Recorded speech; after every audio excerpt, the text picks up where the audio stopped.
Assalamualaikum warahmatullahi wabarakatuh. Di sini saya akan menjelaskan kembali materi tentang syirka. Seperti kita ketahui, pengertian syirka secara bahasa berarti al-iktilat atau pencampuran atau persekutuan dua hal atau lebih, sehingga di antara masing-masing sulit dibedakan, seperti persekutuan hak milik atau perserikatan usaha. Adapun dasar hukum syirka, yang pertama yaitu Al-Quran atau surah Al-Isra ayat 64 yang artinya, dan hasunglah siapa yang kamu sanggupi di antara mereka dengan ajakanmu. Kerahkanlah terhadap mereka pasukan berkuda dan pasukanmu yang berjalan kaki, dan berserikatlah dengan mereka pada harta dan anak-anak, dan beri janjilah mereka. Selanjutnya, yang kedua yaitu hadis yang diriwayatkan oleh Abu Daud dari Abi Hurairah dari Nabi Muhammad SAW bersabda, yang artinya, telah menceritakan kepada kami Muhammad bin Sulaiman al-Misisi telah menceritakan kepada kami Muhammad bin al-Zibrikan dan dari Abu Hayyan At-Taimi dari ayahnya dari Abu Hurairah, dan ia merafa'akannya. Ia berkata, sesungguhnya Allah berfirman, aku adalah pihak ketiga dari dua orang yang bersekutu selama tidak ada salah seorang di antara mereka yang berkhianat kepada sahabatnya.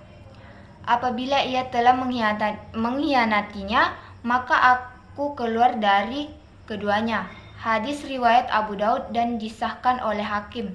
Dan terakhir yaitu ijma, yaitu umat Islam sepakat bahwa syirka diperbolehkan, hanya saja mereka berbeda pendapat tentang jenisnya.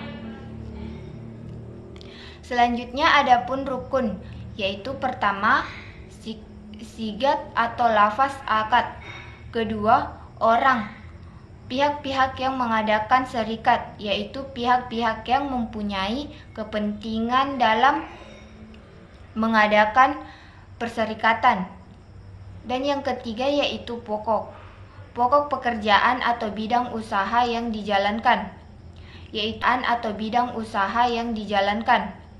yaitu dalam berserikat atau kerja sama mereka. Orang-orang yang berserikat itu menjalankan usaha dalam bidang apa yang menjadi titik sentral usaha apa yang dijalankan.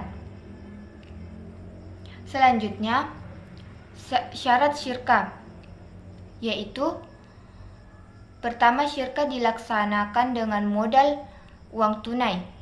Kedua, dua orang atau lebih berserikat menyerahkan modal, menyampurkan antara harta benda anggota serikat, dan mereka bersepakat dalam jenis dan macam perusahaannya. Ketiga, dua orang atau lebih mencampurkan kedua hartanya sehingga tidak dapat dibedakan suatu dari yang lainnya. Keempat, keuntungan dan kerugian di antara mereka, perbandingan modal harta serikat yang diberikan. Selanjutnya, prinsip syirka